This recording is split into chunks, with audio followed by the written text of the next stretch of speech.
algunas ideas, algunas experiencias. Te reitero, gracias por la invitación. A usted, doctor, por aceptar. Para mí es un orgullo tenerlo acá conmigo y poderle mostrar a través de Facebook y otras redes sociales, YouTube y otras, entregarle al mundo una nueva visión. Yo quiero contarle a todas las personas que están viendo y que van a ver este video, que yo tuve la fortuna de compartir con el doctor Alejandro Snarch en Cuba, ¿no? En México. En México compartimos un evento y conocí su calidad profesional y para mí es fantástico tenerlo a usted hoy acá. Yo quiero hacer una presentación muy breve de quién es Alejandro Snarch Kirchberg. Él es conferencista internacional, escritor, más de 15, 20 publicaciones, experto en creatividad e innovación. Ha viajado todos los países del mundo. Si se me queda alguno que yo no pueda nombrar, usted lo recordará, doctor. Ingeniero comercial, contador y auditor, docente universitario, ejecutivo, consultor, Premio Iberoamericano de Creatividad e Innovación y posee licencia internacional de entrenador máster para speakers, para conferencistas de la Cámara Internacional de Conferencistas. Y yo podría hablar muchas cosas de usted, doctor, pero permitamos que la creatividad y la innovación hagan de este evento un momento distinto. ¿Cómo se encuentra usted?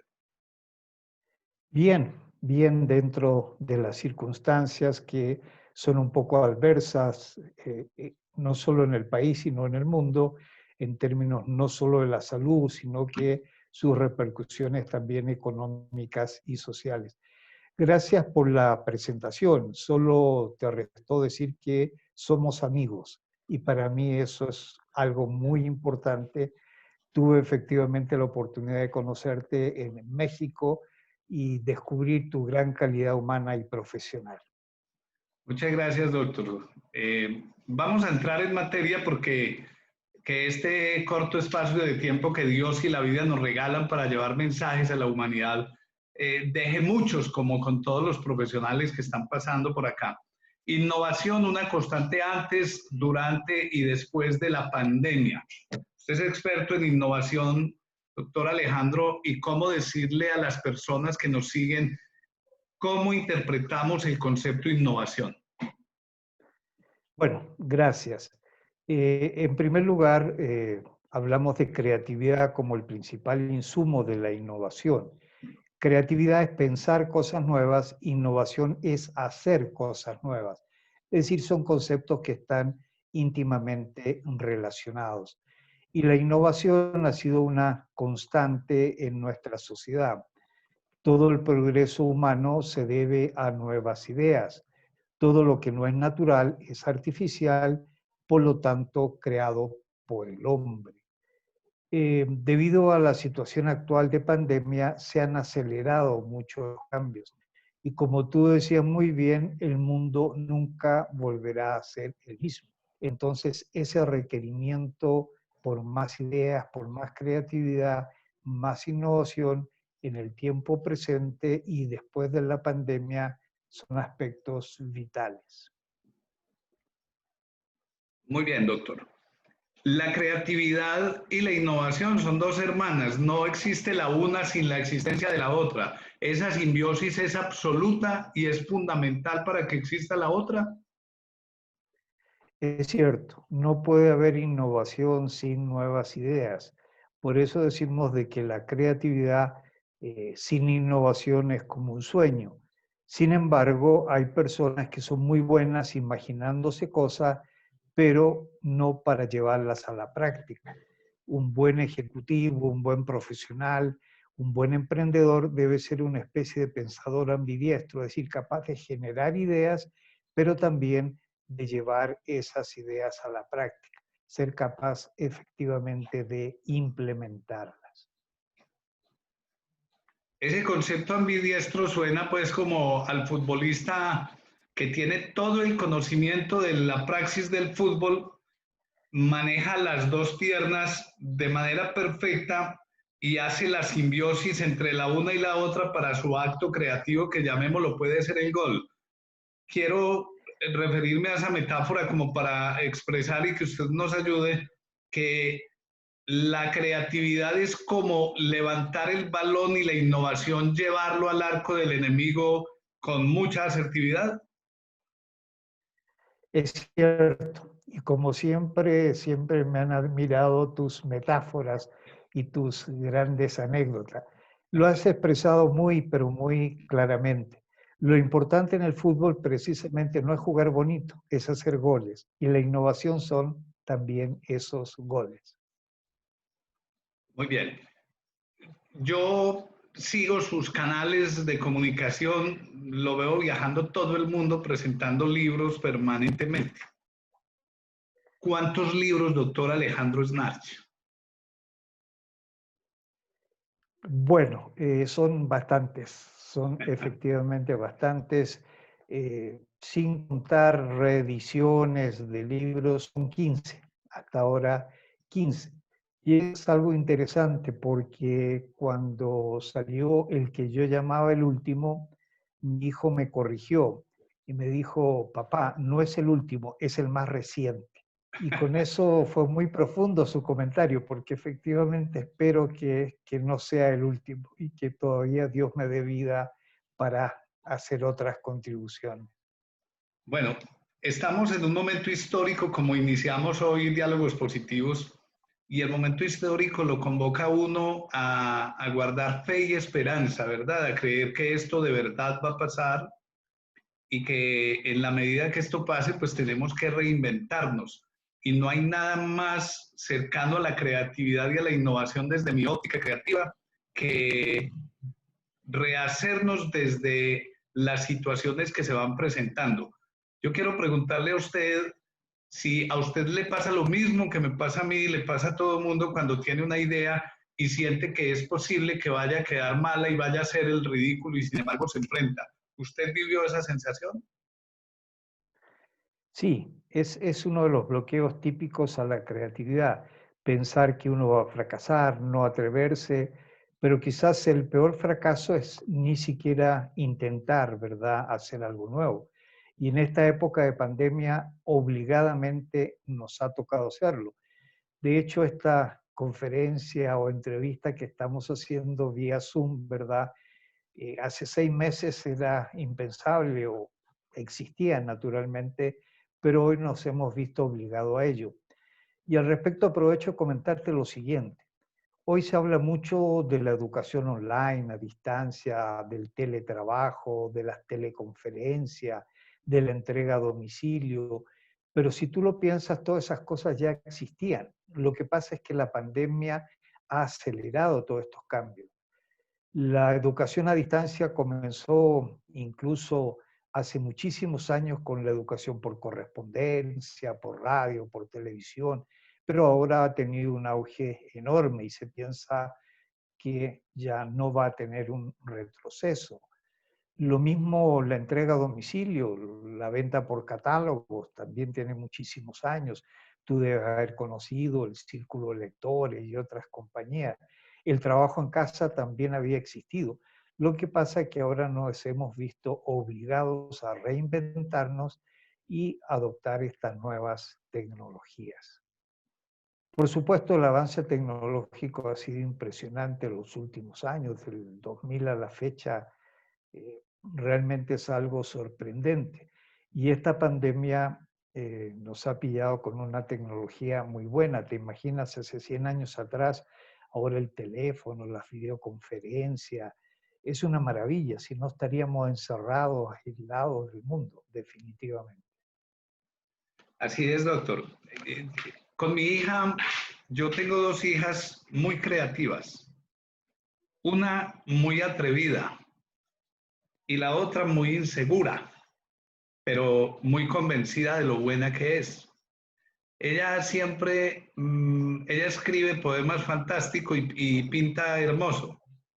Y yo solo encontré un recurso creativo para decirle arrójate al mundo de la crítica, manifestándole que el artista se debe al crítico que lo escucha, ¿verdad? Si no tiro al aire mi acto creativo, no voy a tener un momento de verdad de ese acto creativo porque no existirán quienes lo critican de manera positiva y de manera negativa. ¿El artista de verdad desde el acto creativo se debe a la crítica o lo que saca ya es útil para la humanidad? Bueno, allí hay una vieja discusión, en el sentido que uno define la creatividad como el resultado de un proceso que nos va a conducir a algo nuevo, distinto, original, que puede ser una obra literaria, puede ser un nuevo producto, una nueva empresa, etcétera. Pero a veces a ese concepto de algo nuevo se le agrega también el que sea valioso. Valioso aunque sea para la persona que lo produce. O sea, yo puedo pintar un cuadro y a lo mejor nunca trascender con el cuadro, pero para mí ha sido una realización personal importante. Ahora bien, quien juzga la creatividad, lógicamente le puede dar definitivamente un valor y para ello hay que atreverse. Se dice, por ejemplo, que si yo escribo un libro, ese libro cobra vida cuando alguien lo lee. Entonces allí vendría la similitud con lo que hace tu hija. O sea, si ella eh, hace una manifestación artística, que haya algún reconocimiento, alguna crítica, es importante para que esa creación efectivamente cobre vida, al igual que el ejemplo del libro, que alguien lo lea. Perfecto, doctor. El acto creativo como tal es un acto que debe atender a alguna necesidad, ¿verdad? Tiene que haber una necesidad para que el acto creativo aflore y solucione esa necesidad. O puede haber creatividad sin necesidad. Bueno, hay un viejo dicho que dice que la necesidad es la madre de la creatividad. Ok, Y eso es cierto. Uno enfrentando algún problema, alguna dificultad, necesariamente tiene que encontrar una solución, buena, mala, regular, pero alguna solución. Pero ¿sabes tú quién es el padre de la creatividad? El no. jugar con las ideas, el especular, el pensar. Es que a veces uno puede ser muy creativo, no necesariamente enfrentando el problema que nos obliga a tomar decisión. Es simplemente cuestionarnos cosas. ¿Habrá una forma mejor de hacerlo? Y eso me puede llevar a soluciones muy creativas, sin tener la necesidad imperiosa en el momento. Qué bien, doctor. Yo quiero entrar al tema que nos convoca en este coloquio, que es diálogos internacionales, lo que seremos después del COVID.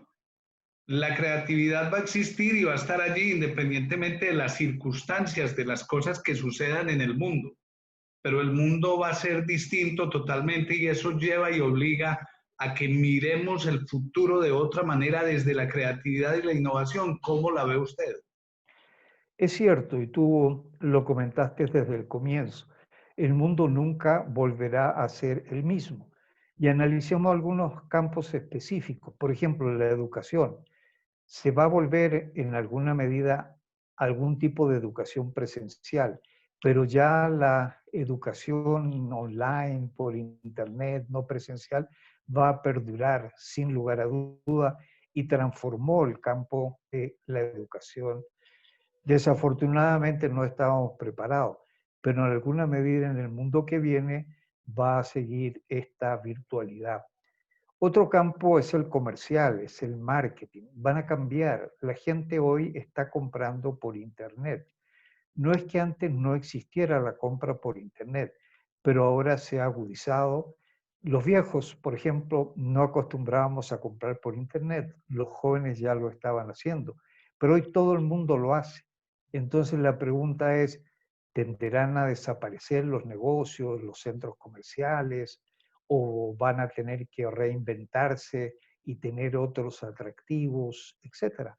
Definitivamente el mundo va a cambiar y necesitamos ser muy creativos para enfrentar ese nuevo mundo que se nos viene, que incluso todavía no sabemos las repercusiones que realmente va a tener.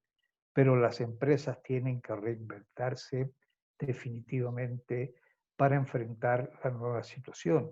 Y aquí surgen en estas crisis también, por supuesto, oportunidades de negocio, otras formas de hacer las cosas, nuevos modelos de negocio, nuevos valores agregados que sean importantes para las personas.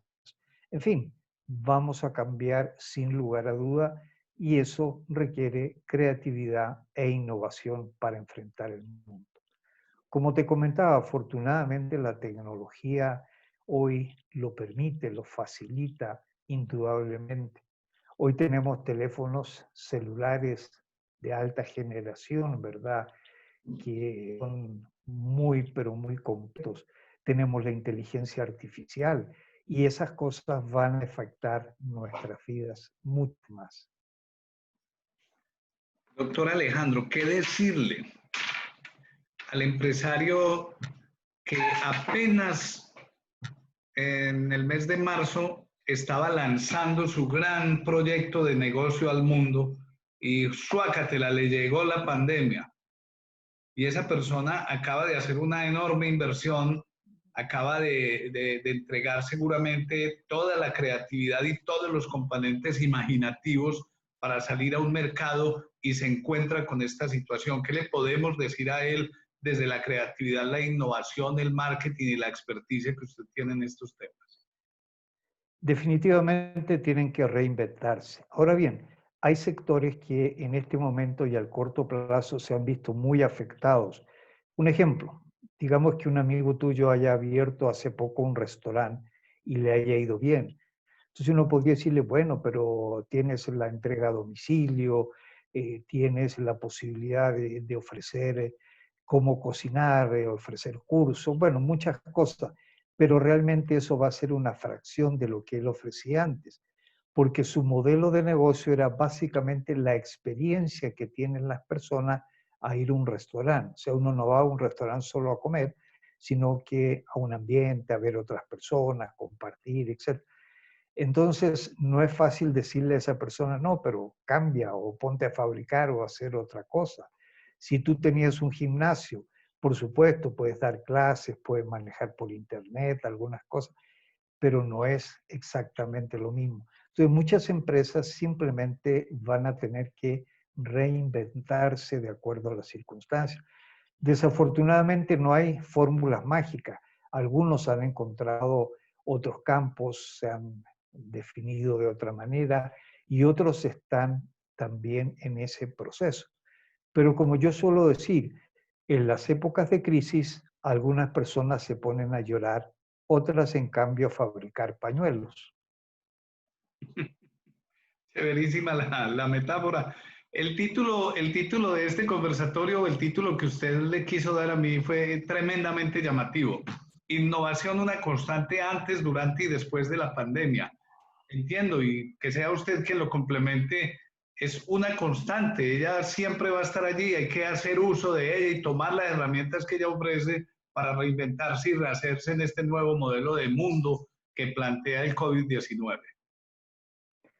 Es cierto, si tú lo piensas, la primera gran revolución industrial fue alrededor del 1700 con la máquina a vapor, ese tipo de cosas. En el 1800 empezó la automatización, la electricidad. Por allí, por los años 70, salió ya la informática, el Internet, se habló de una tercera revolución industrial.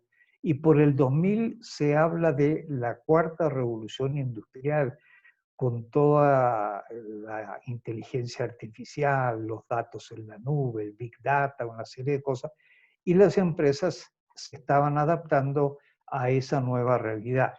Pero de pronto llegó a comienzos de este año la pandemia a nivel mundial y otro gran remesón. Entonces, entre las primeras revoluciones industriales pasaron como 100 años.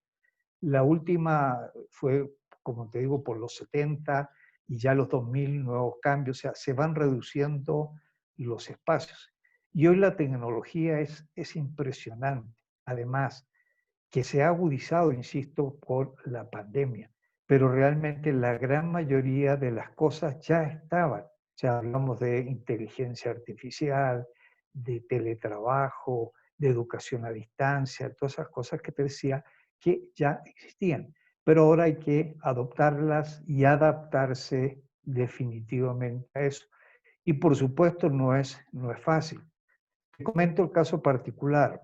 Tú en la introducción comentabas de que yo viajaba a países, cierto, y de hecho este año tenía programadas varias actividades, pero de un día para otro se me acabó. Simplemente todas esas conferencias, seminarios, clases se disminuyeron prácticamente a cero y me obligó también a adaptarme a estas nuevas tecnologías, al Zoom y a otras cosas que conocía de nombre, pero prácticamente nunca las había usado. Y eso le está pasando a todas las empresas, a todas las compañías, al gobierno, al Estado, a las empresas públicas, que tienen que redefinirse de acuerdo a las circunstancias e innovar de acuerdo a esas circunstancias, buscar nuevos caminos para llegarle a la gente, para comunicarse con la gente. Y la gente ha cambiado, los comportamientos, los valores. Yo pienso que nos han afectado bastante, nos han dado como un remesón, ¿verdad? Decir, oiga, usted no es inmortal, usted está aquí, usted tiene problemas, usted debe ser solidario con los demás. Yo creo que nos está dando un gran remesón en nuestras vidas personales también. El concepto de familia, tú me hablabas, ¿verdad?, de tus hijas. Uno de pronto corría de un lado a otro, pero hoy estamos más en el hogar, compartimos con los hijos, los añoramos más si están lejos. En fin, hay un cambio de valores también y por supuesto de responsabilidad social, de ética y otras cosas que tú manejas muy bien. Muchas gracias, doctor Alejandro.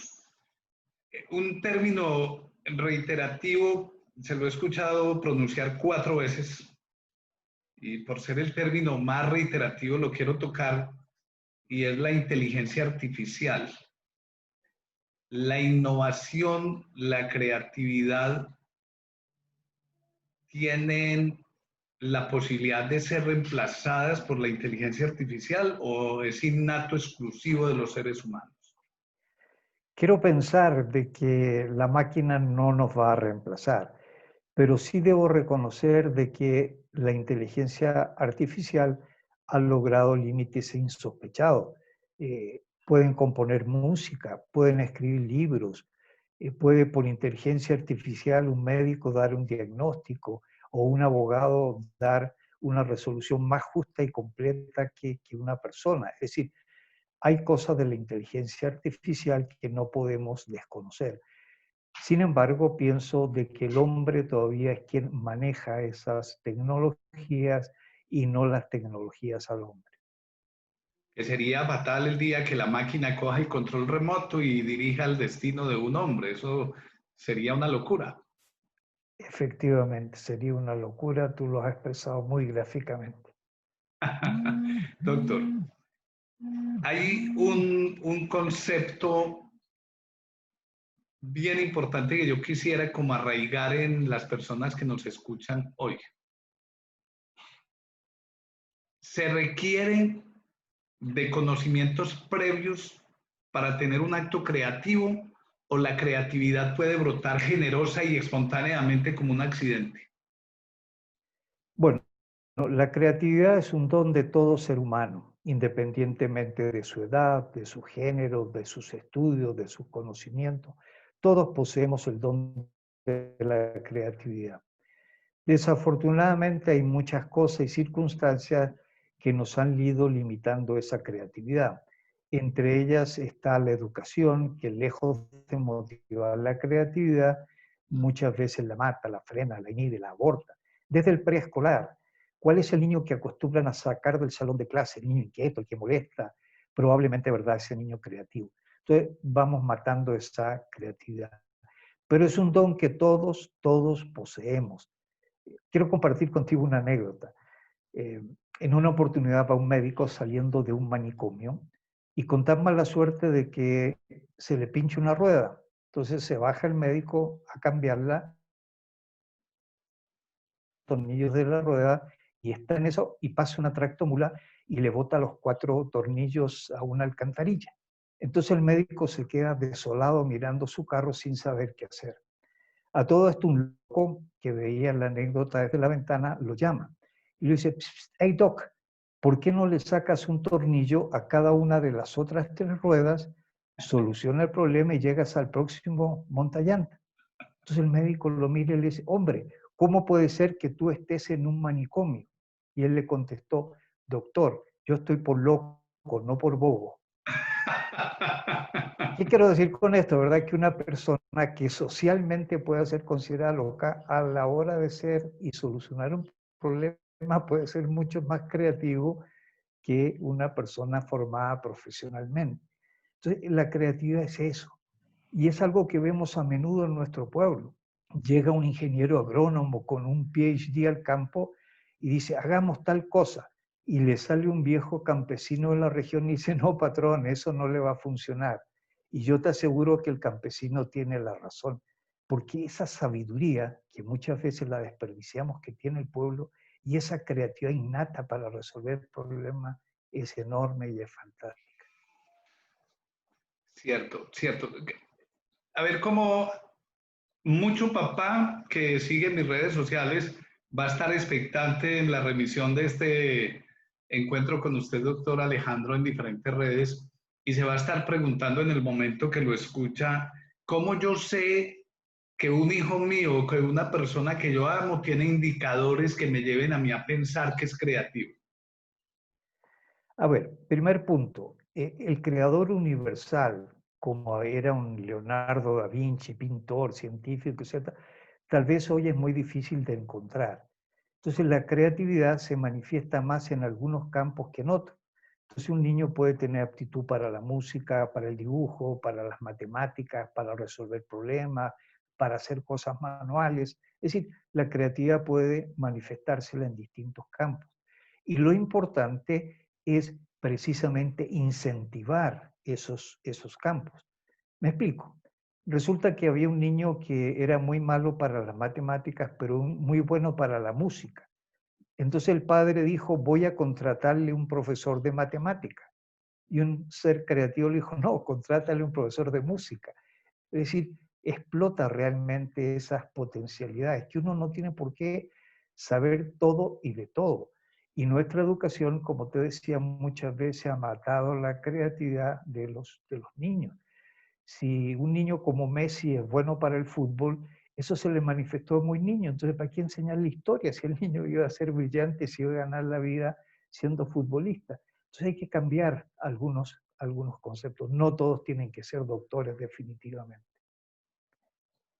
Y en eso las inteligencias múltiples han ido avanzando mucho. Antes escuchábamos hablar de las inteligencias múltiples en Howard Gardner, creo que era, Sí, y todo el mundo sentía que era una moda.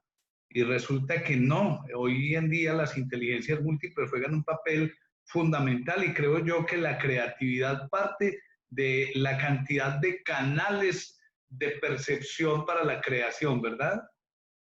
efectivamente, efectivamente, las inteligencias múltiples y es identificar para qué soy bueno, qué me gusta hacer y incentivar eso efectivamente en los niños, cuestionarle cosas, por qué haces tal cosa o tal otra y explicarles que los niños definitivamente entienden. No, yo escuché una vez un tema que tú planteaste hace algún tiempo atrás sobre los castigos y los niños, muy interesante, no sé si lo recuerdas. Es eso, es entenderlo, estar cerca de ellos, es dialogar con los jóvenes. Hay un colega en común que lo quiero saludar, al doctor Carlos Alberto González Quitián, que dice que muchas veces el profesor se calla y el niño empieza a aprender. Muy cierto, el verdadero profesor no transmite el conocimiento, sino que desarrolla el conocimiento en los niños. Sí, sí, gran amigo común que tenemos. Y fíjese usted, doctor Alejandro, cómo el mundo, hoy estamos viviendo un mundo gracias a los componentes de creatividad e innovación y a la percepción de las diferentes formas de comunidad existentes en todos los ámbitos. Me voy a referir al ámbito de la educación, que es un ámbito que manejo bien, y dentro de los componentes de inclusión hasta hace muy poco se hablaba del déficit de atención por hiperactividad. Y entonces llegaba un niño con déficit de atención por hiperactividad con ese diagnóstico de un loco que no sé de dónde lo sacó, ese déficit. Y hoy los estudios han demostrado que el famoso déficit de atención por hiperactividad es un método inadecuado de la escuela y del docente. Y la literatura científica en materia de inclusión ya no lo reconoce como un déficit, sino como una escasez de capacidades metodológicas y pedagógicas de quien ilustra el acto educativo y comunicativo en educación. Excelente tu descripción. Es así, ¿verdad? Si el niño se aburre en la clase o si se pone a hacer otras cosas, no es porque esté enfermo o tenga una hiperactividad, es porque de pronto supera a ese profesor o es una metodología errada definitivamente, sin lugar a dudas. Tienes toda la razón, Abismal. Doctor Alejandro, una de las cosas que he logrado admirar en los pocos encuentros personales que hemos tenido, pero en los muchos encuentros académicos donde lo he seguido, es la humildad con la que usted enfrenta este tema. ¿Es una estrategia creativa o es una forma de ser? Definitivamente es una forma de ser. Eh, yo soy también, como tú sabes muy bien, un hombre de marketing. Y la gente de marketing tiende a utilizar conceptos, palabras raras, palabras en inglés y cosas por el estilo, pero como de formación profesional que en lo personal tampoco me gusta. Doctor Alejandro, ahorita le preguntaba yo como papá veo algunos indicadores que me permiten a mí de manera empírica asumir que un hijo mío es creativo. Y yo, Sin ¿cómo duda lo lo es, estimulo? ¿Cómo sin lo duda estimulo lo es. para que siga? ¿Qué edad tienen tus hijos? No, no, es un ejemplo. Cualquier papá que está Ya, viendo, cualquier papá. cuestionándolo, cuestionándolo, haciéndolo preguntar, haciéndolo razonar. Si él opina cualquier cosa, ¿qué te hace pensar eso? Estimular el pensamiento en los niños. Y si él no quiere hacer algo, preguntarle por qué no quiere hacerlo y que me argumente, que me explique y darle posibilidades de ese pensamiento propio. Es algo fundamental, sin lugar a dudas. Bueno, permitirle que dañe. Yo le comparto así como las anécdotas que usted comparte. En mi casa siempre hubo dos vajillas cuando mis hijas estaban chiquitas y ya que usted me preguntó la edad, la mayor tiene 23 años, la menor tiene 19. Ya son unas personas con unos criterios y unos niveles de autonomía, pero sí son creativas. Me falta un poco estimularlas, pero cuando estaban chiquitas había vasos para que quebraran. Empapelábamos la habitación, mi esposa y yo, con papel y pinturas para que ensuciaran. Excelente, Es- el, excelente. el- el descubrir también está en el dañar, ¿verdad? Por supuesto, darles ese espacio, esa curiosidad.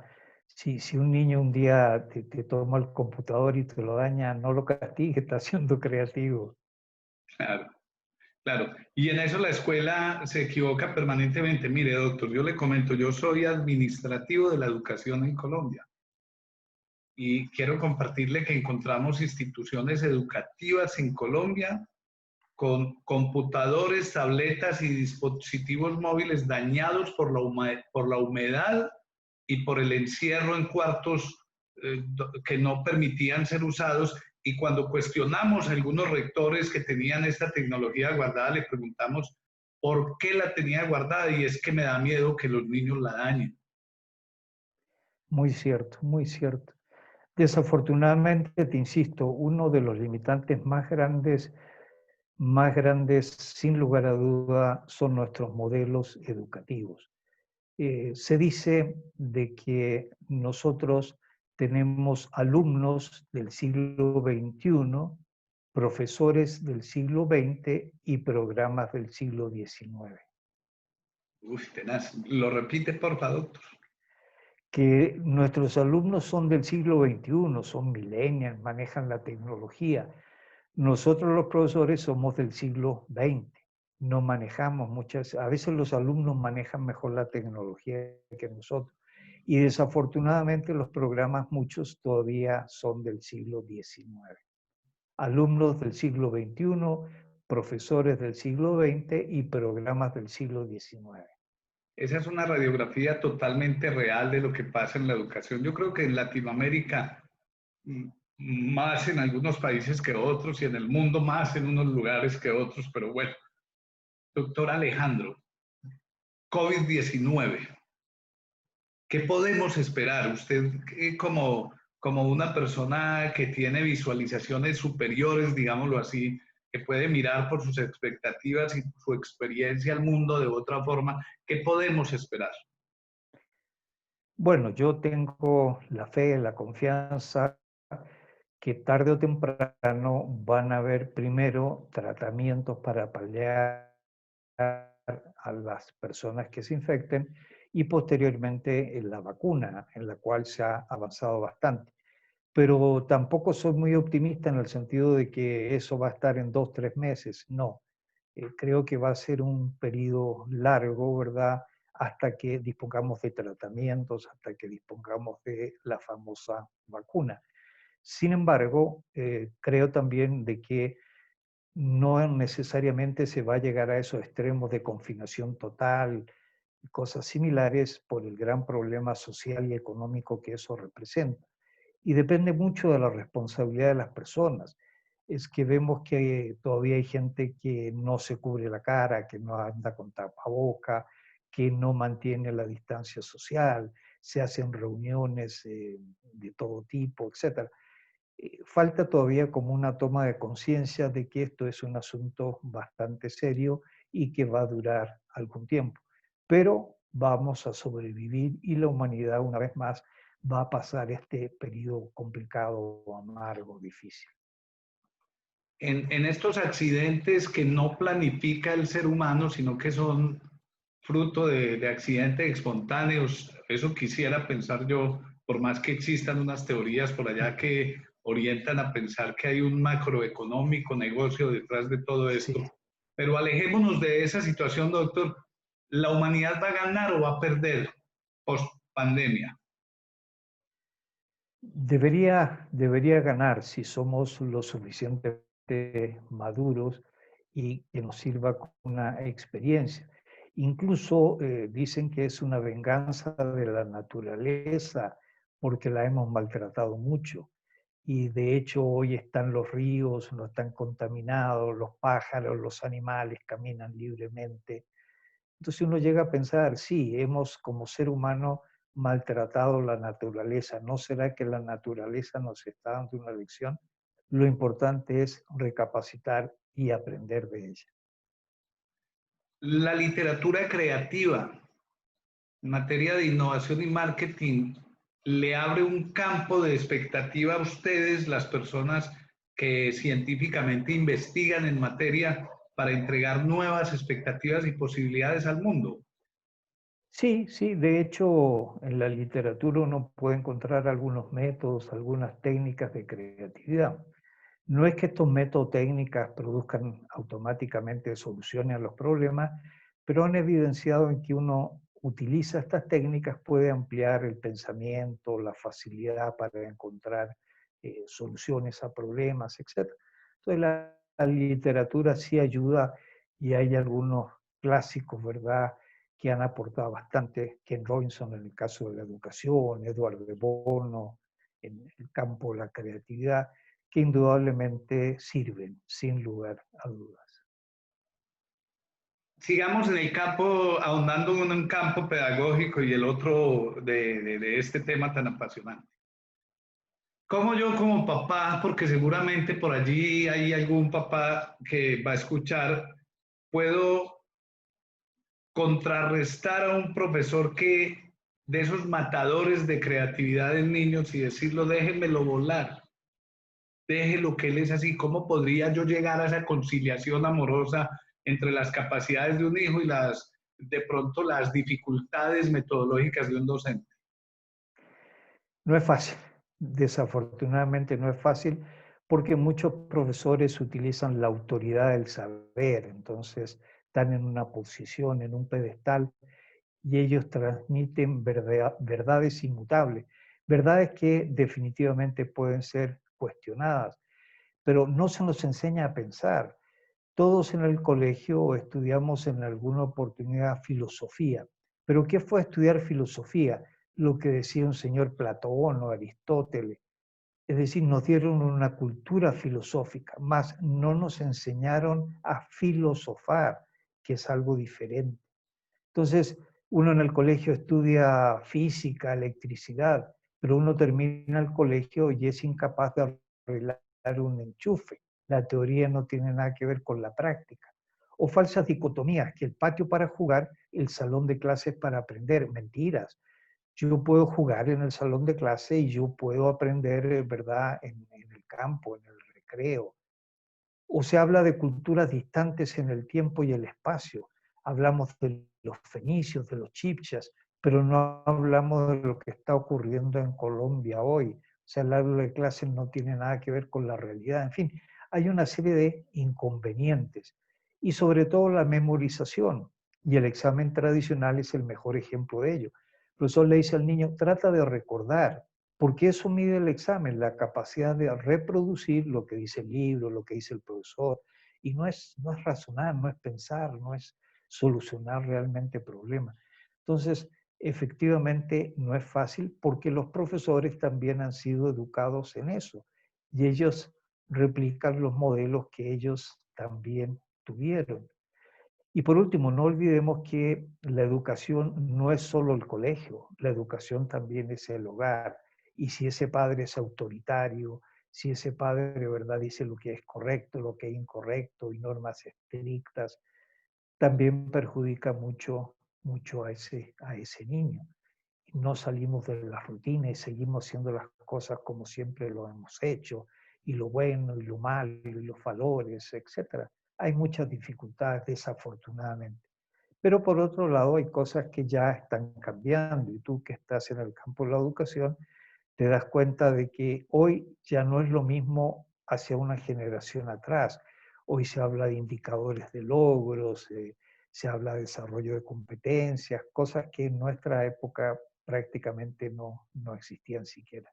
Es decir, hay avances, hay avances. Bueno, los exámenes que miden conocimientos, yo los veo más enmarcados en una competencia de vanidades de corte personal de muchos padres que de verdad indicadores de conocimiento. El ICFES en Colombia, ¿cómo se llama en Chile? Prueba de aptitud académica. La prueba de actitud académica en Chile, el ICFES en Colombia, no necesariamente mide los que más conocimiento llevan. Para nada, y de hecho ya muchas universidades no consideran el ICFE en sus procesos de selección. Porque un niño puede tener buenas calificaciones en el colegio, pero eso no garantiza ni que sea un buen estudiante universitario, ni que sea un buen profesional, ni siquiera las notas en la universidad. Es decir, hay estudiantes con excelentes calificaciones y son malos profesionales, que son cosas diferentes, son cosas diferentes. Qué bueno ir Y no concluyendo este sé, tema. Siga, doctor, siga. no eso, que no se evalúa, como decías tú, la capacidad de aplicar lo aprendido, que es la clave. No es el conocimiento por el conocimiento. Y qué bueno ir concluyendo con este tema que no lo tenía en mi cabeza, pero se fue dando de manera creativa, y es como el mundo está cambiando. Mire, las empresas hoy ya no hacen la selección de los talentos para el mundo laboral por lo que las personas saben hacer. Y entonces viene y se acuña ese concepto de habilidades blandas o competencias socioemocionales o habilidades socioemocionales, como lo queramos llamar, o competencias ciudadanas. Y cómo nosotros en los ambientes de este cambio global que nos llaman, empezamos a trabajar desde la creatividad y la innovación, esas competencias blandas o esas habilidades que deben estar presentes en el ser humano para este futuro que viene. Es cierto, son los nuevos conceptos. Ya el ser profesional no garantiza nada.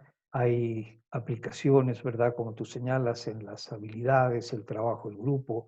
La educación generalmente en nuestro medio es terriblemente individualística, competitiva, mal entendida competitiva. Pero bueno, el mundo afortunadamente está cambiando. Yo soy optimista. Doctor Alejandro, lo último, cambia el mundo y por tal sentido cambia el marketing, la forma de vender. ¿qué mensaje le dejaría usted a las personas para que se vayan adelantando un poco en los temas de mercadeo? Bueno, lo básico del mercadeo continúa siendo exactamente lo mismo. El objetivo último del mercadeo es satisfacer las verdaderas necesidades y deseos de la gente. Hay que partir de esa premisa. Y el objetivo no es solo vender, sino que ganar y mantener clientes satisfechos. Y hoy hay otros medios, otros métodos para comunicarse, para llegar al cliente, para relacionarse con él. Y las nuevas empresas, los emprendedores, deben tomar conciencia de estas nuevas tecnologías y adaptarlas a su negocio. Pero entender que el fin último es ese, ¿verdad? Satisfacer las verdaderas necesidades, deseos o expectativas de la gente. Perfecto. ¿Dónde lo conseguimos a usted? Mucha gente que lo va a estar siguiendo en esta grabación, en este vivo, van a decir, ole, qué señor más interesante, qué estilo más bacano, qué forma tan agradable de llegar con sus contenidos, qué rico de pronto poder dialogar con él en privado, con los empleados de mi empresa. ¿Cómo lo consigue?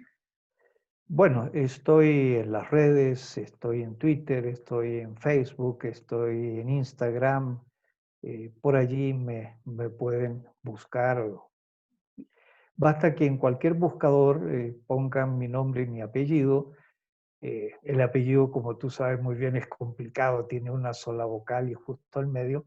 Entonces es muy importante poner bien el apellido. Pero pueden buscarme en las redes sociales o a través tuyo, o a través tuyo. Muchas gracias por la deferencia, doctor. Ya saben, sé que muchos de los clientes míos en Colombia seguramente me van a preguntar, mira, vi al señor aquel chileno que habla muy rico sobre temas de creatividad, innovación y marketing.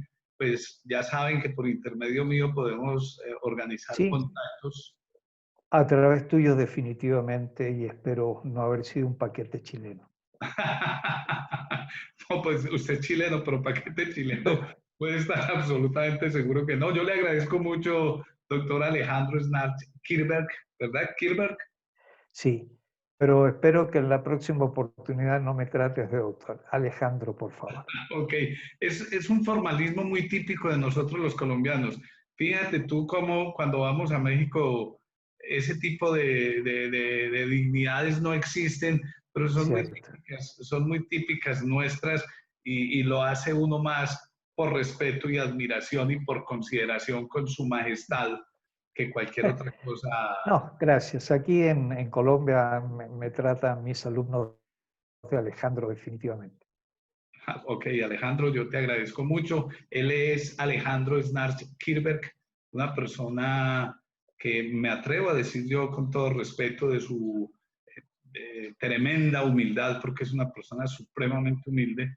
Es una de las personas que más pueden saber hoy en el mundo de creatividad e innovación enfocado en las organizaciones. Y créanme que si usted como empresario nos está viendo, sería un lujo que tuviera un encuentro usted con mi amigo Alejandro Snars, a quien le agradezco la deferencia. ¿Y a usted cómo se sintió, Alejandro? Muy bien, muy agradecido una vez más por la invitación. Es muy agradable charlar contigo o platicar, como diríamos en México. Ha sido un agrado estar esta noche contigo. Gracias, muchas gracias y te deseo muchos, muchos éxitos, no solo en esta serie que estás haciendo, sino que en todos los aspectos. Eres una persona muy valiosa, lo que conozco de ti es digno de admirar y te reitero, muchos, pero muchos éxitos. Bueno, doctor, muy amable. Y solo para concluir, defínanos para terminar creatividad e innovación, que a mí me llamó poderosamente la atención ese término y me quedó por acá sonando. Me motivó usted para iniciar nuevas cosas.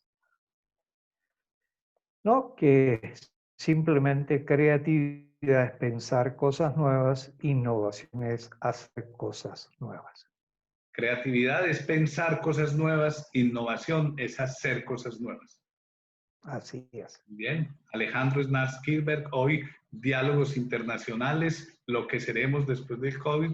Esperamos haberle entregado a ustedes elementos interesantes de reflexión, de análisis, y sigan este programa posteriormente por las redes sociales, por YouTube, por Facebook y por Instagram, además por LinkedIn. Yo soy Abimael Marín Mejía y me encantó compartir con ustedes. Pronto estaremos con un invitado nuevo de calidad internacional como el de hoy. Chao, chao. Gracias, buenas noches. Un abrazo, Alejandro, muy Lo querido. mismo. Procedo Un abrazo virtual para ti y todos los que nos vieron y escucharon. Ok, muchas gracias. Chao, chao.